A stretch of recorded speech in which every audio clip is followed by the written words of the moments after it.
You strike a match. A flame appears in your hand.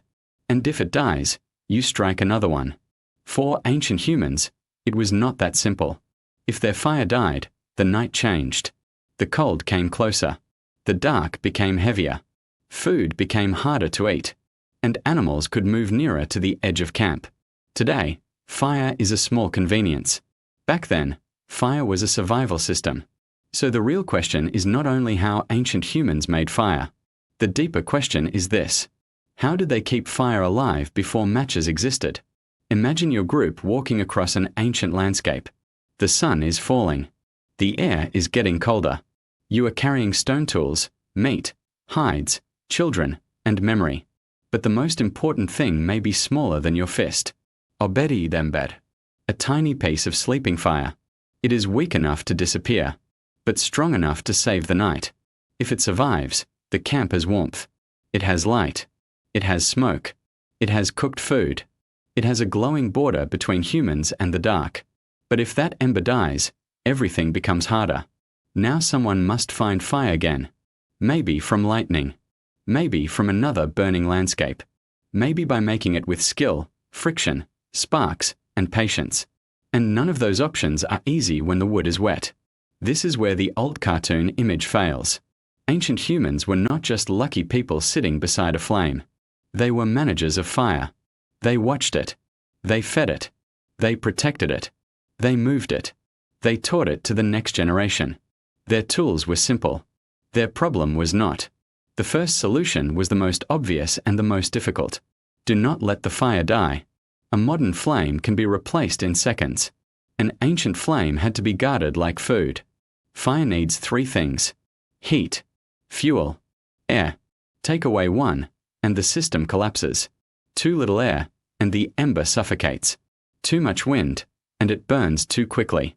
Too much wet wood, and the fire becomes smoke instead of flame. So ancient people had to understand fire as behavior. Not magic. Not a random bright thing. A living process. Small dry fibers catch first. Then twigs. Then sticks. Then heavier wood. Every fire climbs a ladder. Skip the first steps, and it falls. Ancient humans did not need modern chemistry words to know this. They learned it through cold nights. Through smoke in the eyes. Through burned fingers. Through mistakes that the whole group remembered. Then came the second solution.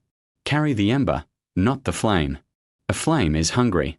It demands fuel now. It moves fast. It dies fast. But an ember is different.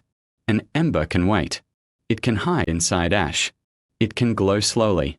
It can travel. So the goal was not to walk across the land holding a bright campfire. The goal was to carry sleeping fire. A coal could be protected inside ash or wrapped with slow-burning material. It needed enough protection from wind, but not so much protection that it lost air. That balance was the whole trick. Too open, and it vanished. Too closed, and it suffocated. This was primitive engineering. Not metal, not machines, but balance, timing, material choice, and attention. Different places demanded different answers. A wet forest needed one method. A dry grassland needed another.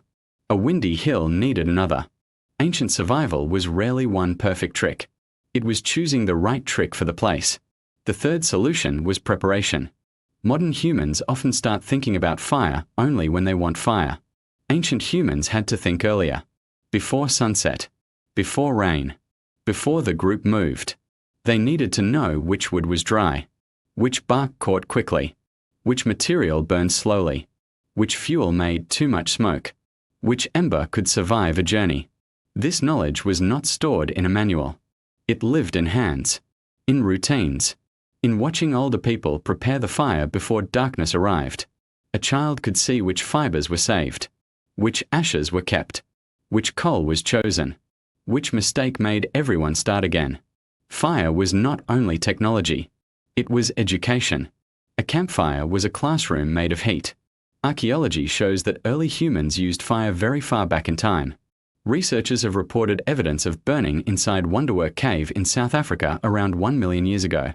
At Gesher Bennett Wyakov, in the Jordan Valley, evidence points to repeated fire use hundreds of thousands of years ago. But here is the important part. Using fire, controlling fire, carrying fire, and making fire are not the same thing. A group could first collect fire from nature, then protect it, then transport embers, then learn better ways to restart flame when the ember died. The story was probably not one sudden discovery. It was a long relationship. First fear, then use, then care, then dependence, then mastery. And once fire entered human life, it changed more than the temperature. It changed the group. Someone had to gather fuel. Someone had to watch the flame. Someone had to carry the ember. Someone had to protect it from rain.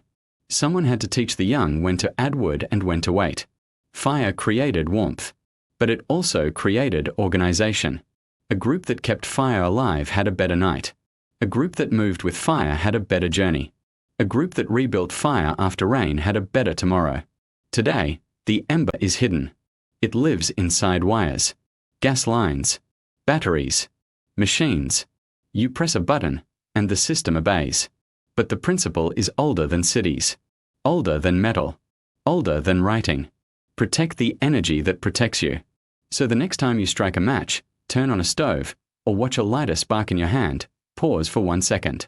That tiny flame was once not convenience. It was safety. It was memory. It was planning. It was a promise that the night would not fully win. Ancient humans carried fire because fire carried them. And every easy flame you use today is part of an inheritance from people who refuse to let the darkness take everything.